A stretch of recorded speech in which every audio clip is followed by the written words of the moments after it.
సెలమెల మా ఊరు సోడిరాజు. అయితే ఏం చేసినా కానీ ఏది ఏమొస్తుంది ఏం రావట్లేదు కదా. పోయి మన పట్టా చేసినా కానీ పట్టా రావట్లేదు. పోడుకు పట్టా చేస్తాము సర్వే చేసిండు పట్టా రావట్లేదు. ఇవన్నీ ఎందుకు అది ఓటు పెట్టిన ఎందుకు మళ్ళీ ఏం రావట్లేదు. నీళ్ళేమో మళ్ళీ 3 రోజులకి ఒక్కొక్క ట్యాంకు నింపాలంట. తిప్పాపురం 3 రోజులకి, సెలమెల 3 రోజులకి అంట, ఉయ్యాలమాడకు 3 రోజులకి. అదేంది నీళ్ళు ఏమి కరెంటు కరెక్ట్ ఇవ్వట్లేదు. కరెంట్ లేదు, ఇల్లులు ఉంటాం గుడిసే లేదు. అవి ఇస్తామని అన్నీ మేము పెడతాం మేము ఇవన్నీ చేస్తామని చేసుకుంటూ తిరుగుడు తప్ప ఏమి లేదు. ఆడ ఏమన్నా చేసి పెడతాందా? లేదుగా. ఎందుకు ఓటు పెట్టాలి? రేపు పొద్దున చేసి చూపిస్తేనే పెట్టాలి, లేకపోతే లేదు.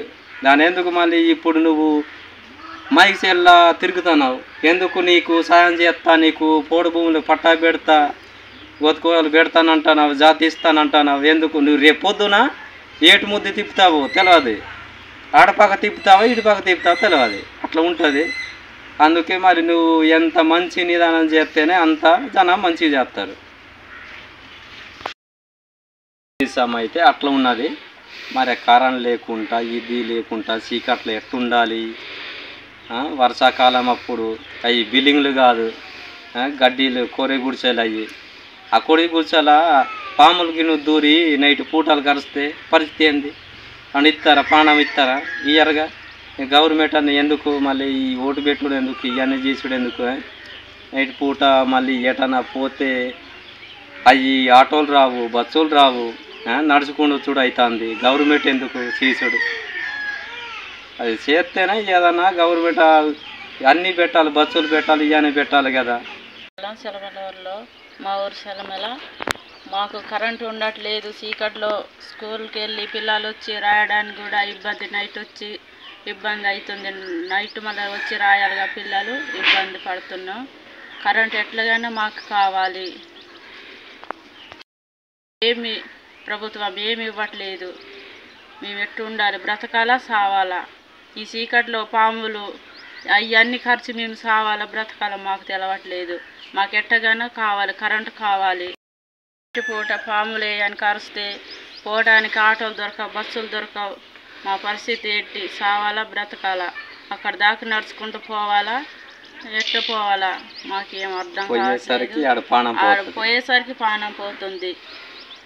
మాకు బస్సులు కావాలి, ఆటోలు కావాలి, అన్నీ కావాలి. మాకు కరెంటు కూడా కావాలి. చీకట్లో చాలా ఇబ్బందిగా ఉంటున్నాం. అవి సోలర్లు వేసుకొని మేము ఉంటున్నాం. చిన్న సోలర్ అయ్యి ఉంటుంది, అది గంట కూడా కాదు, ఒక అరగంట ఉంటుంది, ఆగిపోతుంది. మాకు కావాలి అని మాకు ఫస్ట్ నీళ్ళు కావాలి, కరెంటు కావాలి, తాగడానికి కూడా నీళ్ళు కావాలి. నైట్ ఇబ్బంది అవుతుంది, పనికి వెళ్ళి వచ్చి మొయ్యాలన్నా ఇబ్బంది అవుతుంది. చాలా చీకట్లో ఉంటున్నాం కదా, చీకట్లో మొయ్యాలి, నీళ్ళు మొయ్యాలి చీకట్లోనే. మాకు ప్రభుత్వం ఎట్లాగైనా మాకు కరెంటు మాకు ఇవ్వాలి, నీళ్ళు కూడా ఇవ్వాలి.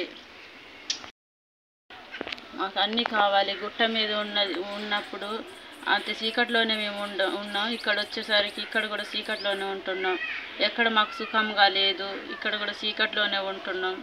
ఆ గుట్టలో కూడా చీకట్లో ఉన్నాం కదా అని ఇక్కడ వస్తే ఇక్కడ కూడా ఆ పరిస్థితిలోనే ఉంటున్నాం. మా పిల్లలు కూడా ఇబ్బంది అవుతుంది. స్కూల్కి వెళ్ళాలన్నా ఒక బస్సు లేదు, ఒక ఆటో లేదు, ఏమి లేదు. మాకు ఏ ప్రభుత్వమైనా మాకు ఏదైనా ఇవ్వాలి, కరెంట్ ఇవ్వాలి, ఆటోలు, రోడ్డు కూడా మాకు కావాలి. సహాయం చేయండి. రోడ్డు లేదు, హాస్పిటల్ తీసుకెళ్ళాలన్నా చీకట్లో అసలు ఏమి ఆటో దొరకదు, ఏమి బస్సు దొరకదు. చీకట్లోనే వెళ్ళాలంటే మధ్యదారిలో ఎక్కడైనా పాము తేలు కొడితే చావాలా బ్రతకాలో కూడా తెలియదు. 9 కిలోమీటర్లు పోవాలి చర్ల హాస్పిటల్లో. మేము మాది సెలమెల. మా పిల్లలు మొత్తం అసలు చీకటి ఏమి లేదు, కరెంటు లేదు, ఏమి లేదు. మాకు ఏదైనా ప్రభుత్వమైనా ఏదైనా మాకు ఇవ్వాలి, కరెంటు కావాలి. ఈ చీకట్లో మేము ఎట్లా బ్రతకాలి, ఎట్లా ఉండాలి, మాకు అవన్నీ కావాలి.